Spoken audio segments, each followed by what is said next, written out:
and join their herd. The only protection these orphans have is their keepers, and Kafui is full of danger, from rabid dogs to big cats. In the future, we hope to put up a few defences, if you like, to try and keep any predators that might come and harass the orphans, just to keep them at bay and at least give us a chance to react. And how do you know when it's time to call them back in? Just as the sun's going down, they'll come back. We don't want them out when it's dark. I leave the two young elephants on their walkabout, certain that all the hard work Sport and his team are doing from their makeshift camp will pay off in the future.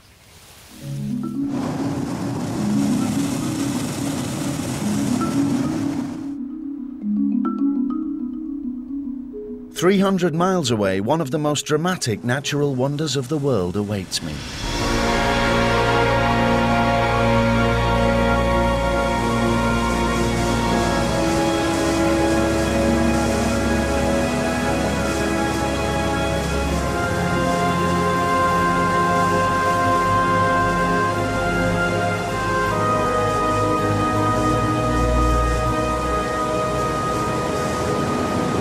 Welcome to Livingstone in Zambia, by the banks of the incredible Zambezi River, which flow into the wonderful Victoria Falls.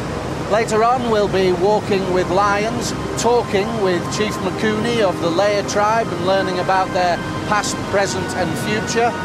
And hopefully we will be doing some ballooning. We were trying to balloon over Victoria Falls, the smoke that thunders, but given the weather conditions, there is a danger that we might blow over towards that bridge over there, which marks the boundary to Zimbabwe. And although we have the spirit of adventure flowing through our veins, we're not completely insane. The Victoria Falls were named by British explorer David Livingstone when he came across them in 1855, and they form the largest body of falling water in the world. To the million visitors who come to Livingstone every year, the falls are a must-see landmark. But to the Leia tribe who live around the falls, they're sacred. We're heading to nearby Makuni village, home of Chief Makuni of the Leia tribe, who've inhabited this land for centuries. The chief's a pretty important figure around here. In tribal law, these are his falls. We're going to take him up today so we can see the falls and his tribe's land from our balloon basket. It's an early morning start as we set up in the village. We have to be in the air before the heat of the day arrives.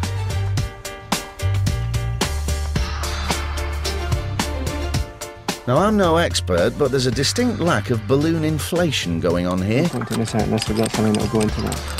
Which is the one that... Tempers are fraying and something's not right. That'll go into there, and then from there we can go into... Well, that fits in that.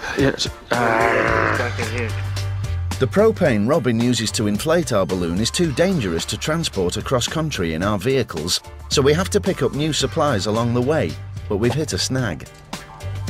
We seem to have a problem connecting some new tanks. There's a lot of head scratching going on, and to cap it all, our guest, the chief, has turned up in his royal finery and wants to know what's happening. The pressure's on to sort this out before it becomes too hot to fly.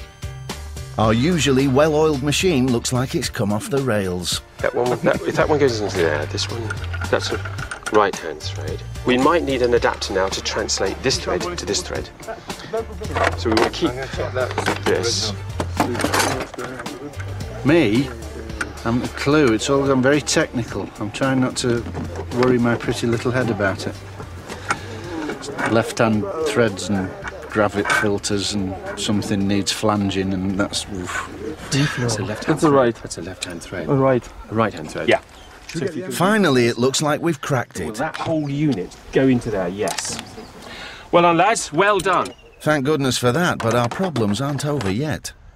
That felt like rain. That just felt like rain. That looks like it's going to get worse. So it might be the meteorological conditions that beat us today rather than hardware. But hey, that's ballooning. Do we get the brollies out, guys? Well, as is the wont when you take on Mother Nature, occasionally she wins a round, and I think this one's gone to her. Yes, I concur. And that rumble of thunder emphasises the wisdom of our decision. Yeah, all of these grey hairs there are thunderstorms.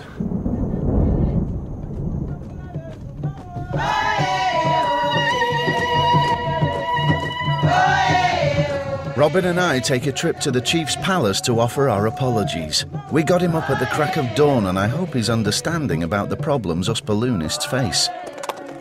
We have to go through a bit of royal protocol on the way in. So the weather couldn't permit the flying? Unfortunately, Chief McCooney, it's up to Mother Nature, and today she said no. When we heard the rumble of thunder, that was the important message for me as a balloon pilot. Okay. We stay on the ground when there's thunder. Yeah. Is that right that you've done a bungee jump? Yes, I've done bungee jump. I've gone rafting. I've done jet boating on the Zambezi. Crumbs. Braver man than me. Yeah. Well, maybe because I have very little to lose. I don't know. The Chief is charm personified, but his grasp of Western celebrity is understandably a bit vague. I'm told Charles Bronson was one of your balloons, no? Richard Branson, I taught him how to fly. Okay. The man with Virgin Airlines. Yes. Luckily, the Chief accepts our apologies and lays on some ceremonial singers and a tour of his palace. Our guide, John, tells us about the stomach-churning ceremony Chief McCooney had to go through as part of his coronation. What they do is cut the reproductive organs of a dead chief, roast like barbecue, and then feed it to the chief-to-be, usually the best son or the best grandson. Right. And no doubt the tradition is that it makes him a very strong father and warrior. Yeah, sure. That is more like a transfer of the history. Wisdom and blood. Like that. So we believe we've still got the original chief who settled here, Of course. in the being of the current chief, like that. Yeah. Yes. One lump or two. Pretty effective.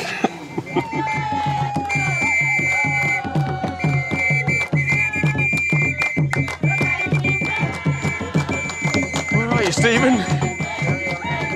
Our visit with Chief McCooney has been a real eye-opener, and after the celebrations, the Chief has one last surprise for me.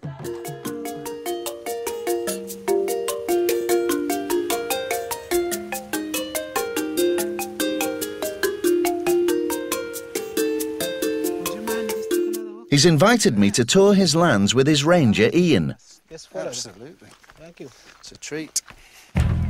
But this is big cat country, and Ian warns me to expect company.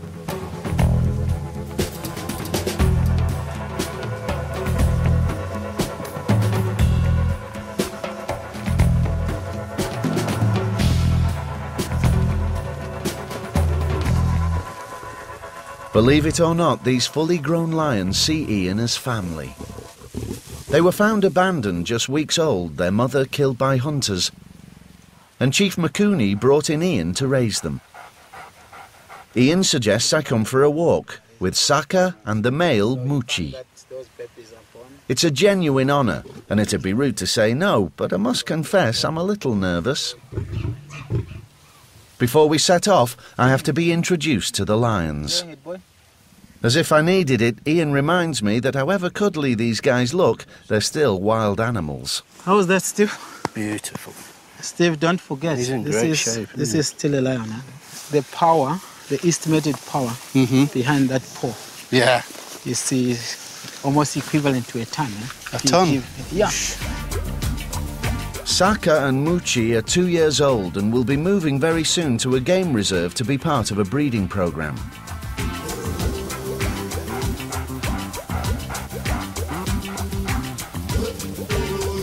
Ian gives me a close-up look at Saka's impressive jaws and teeth. Lions usually kill by using their powerful jaws to strangle their prey. Just come and look, Steve. This cannon can make him survive. He can manage to suffocate any of the prey.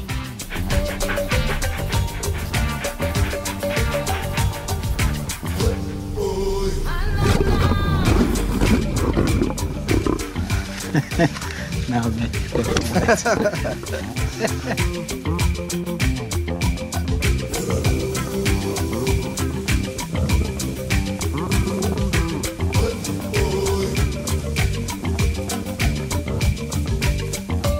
Unlike the orphaned elephants I met in Kafue, these lions can never go back fully to the wild.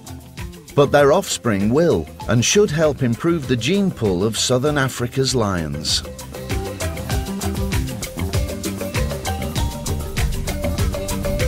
Barely a quarter of lion cubs here make it beyond the age of 2. Cubs are often killed by a new male entering the pride to encourage the females to reproduce. Saka and Muchi are lucky to be alive today. When the mother was found on the snare, these cubs were very young. They were nearly 4 weeks. Would they have survived on their own? There was no chance. They were gonna die. But lucky them, they were found and they were saved. Saka and Muchi look in great condition now, and obviously have a very strong bond with Ian. He's been with them since they were cubs, and it'll be hard for him to say goodbye.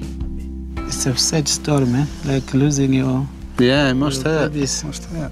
Well, I think I'm going to cry, huh? Especially Muchi. You're going to keep in touch with him? Yeah, we'll keep in touch because they're going to be collared. Yeah. And every time we can take like the drive around. Yeah. Of course, you never know. It's an animal. He might come and like he's coming to greet me, then give me a nice swipe. Come again. Hello. Hello, my boy. Hello, my boy. Ah, come on. How do you feel, Steve? Oh, privileged. It's one of the best feelings I've ever had. It does make you feel very special being allowed to share a walk with lions. It's something I remember for a long time. They are magnificent.